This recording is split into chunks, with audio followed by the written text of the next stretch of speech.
어제 본문 말씀은 이스라엘 백성들이 기럇 여아림에 하나님의 궤가 돌아오고 20년 동안 머물러 있는 동안 여호와를 사모한다라는 말씀으로 끝이 났었습니다.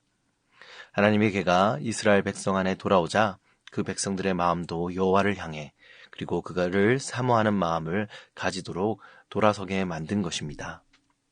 우리의 신앙생활도 예배와 말씀 그리고 기도가 삶 속에서 생겨나기 시작하면 마음속에 하나님을 사모하는 마음과 은혜를 갈망하는 마음이 생겨나고 그것을 즐기며 열심을 내고 싶어하게 됩니다. 그렇다면 우리는 그 사모하고 갈망하는 마음이 마음에 생겼다면 우리가 나아가야 할 다음 스텝은 무엇일까요? 오늘 본문 말씀이 그 답을 해주고 있는 것 같습니다. 본문 말씀 3절에서 4절 말씀에 사무엘은 이스라엘 백성들의 여호와를 사모하는 마음이 가졌다는 것을 듣고 그들에게 전심으로 여호와께 돌아오기로든 이방신들과 아스타롯을 너희에게서 제하고 그들을 그만 섬기라고 명령하고 있는 모습을 보여주고 있습니다. 그리고 그리한다면 여호와께서 이스라엘 백성을 도우신다는 약속의 말씀을 그들에게 전합니다. 그러자 이스라엘 백성들이 그 말씀대로 순종하고 이방신들을 버리고 우상을 버리는 모습을 말씀 가운데 우리는 볼 수 있습니다. 하나님의 은혜를 사랑하고 갈망하는 감정적인 경험의 다음 단계는 삶의 실제적인 변화라는 것을 오늘 본문을 통해 우리는 알 수 있습니다. 우리가 주일 예배, 수요일 예배, 그리고 새벽 예배를 통해 하나님의 말씀을 듣고 뜨거운 기도와 찬양을 주님께 드리고 그의 응답으로 하나님께서 주시는 은혜를 받았다면 그 다음 우리 삶에서 나타내야 하는 모습은 내 삶 가운데 하나님과의 나와의 관계를 방해하는 것들을 제하고 주님보다 더 소중히 여기는 것을 우리 삶 속에서 그 우상들을 제거하는 작업을 해나가는 것입니다. 우리가 말씀을 묵상하는 동안 그것을 방해하는 다른 여가 활동이 있다면 그 시간을 삶 속에서 실제적으로 나가는 모습이 있어야 합니다. 불편하거나 화해하지 못한 관계의 문제가 있다면 주님으로 받은 은혜와 능력으로 그 관계를 실제적으로 화해하며 바꾸어 나가야 합니다.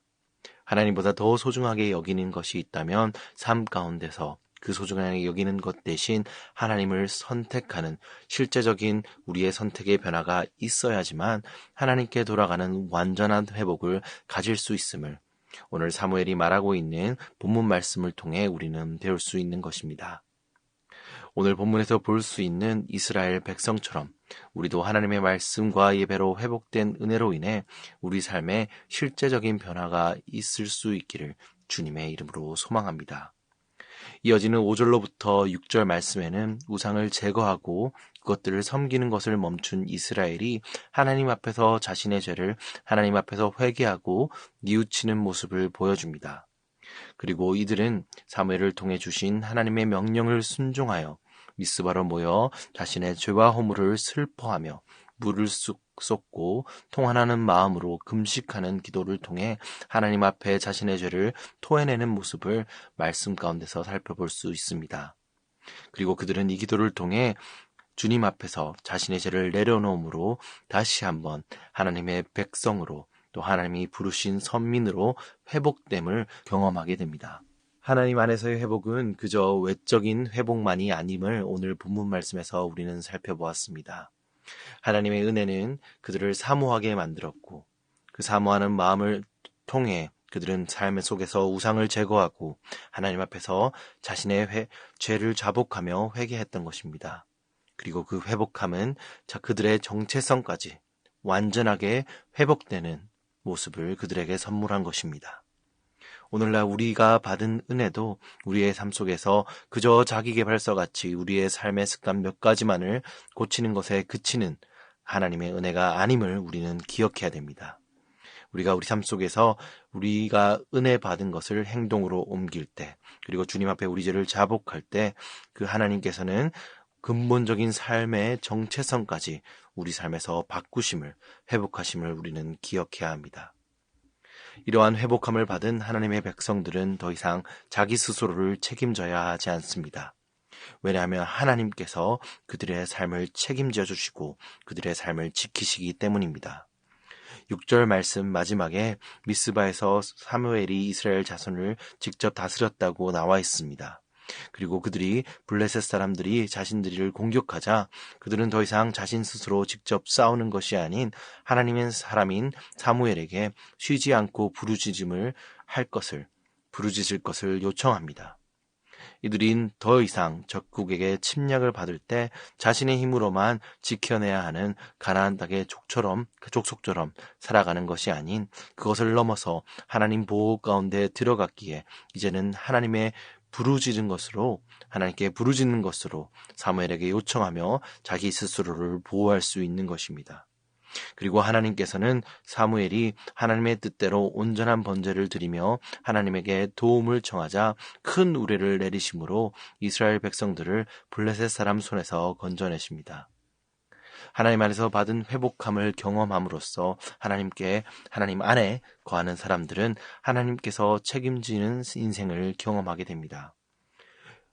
주일 말씀에서 살펴보았듯이 고린도후서 4장 8절에서 말씀처럼 우리가 사방으로 우겨쌈을 당하여도 쌓이지 아니하며 답답한 일을 당하여도 낙심하지 아니하며 핍박을 받아도 버림받지 아니하며 거꾸림들임을 당하여도 망하지 아니한다라는 말씀처럼 우리의 인생에 어려움이 있을지라도 절대 더 이상 그것은 우리를 포기하게 만들거나 절망하게 만들 수 없음을 우리는 고린도후서 4장의 약속의 말씀을 통해 확신할 수 있습니다. 우리의 인생은 하나님의 보호하심과 책임 아래에 있으므로 그 어려움을 결국 극복해 나간다는 것을 우리는 오늘 본문 말씀을 통해 배워 우리 삶 속에 기억할 수 있기를 주님의 이름으로 소망합니다.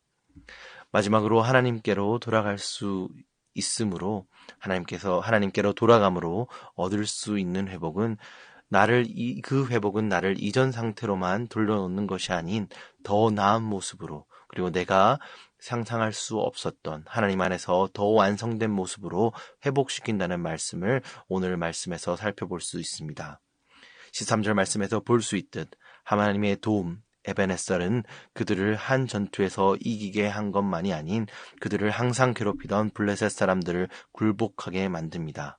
그리고 사무엘에 사는 동안 블레셋 사람들이 그들을 괴롭히지 못한다고 말하며 14절 말씀에는 에그론부터 가드의 땅까지 회복되는 이전의 이스라엘보다 더 나은 모습으로 하나님께서 이스라엘 백성을 회복시키시는 모습을 오늘 본문 말씀에서 우리는 살펴보았습니다.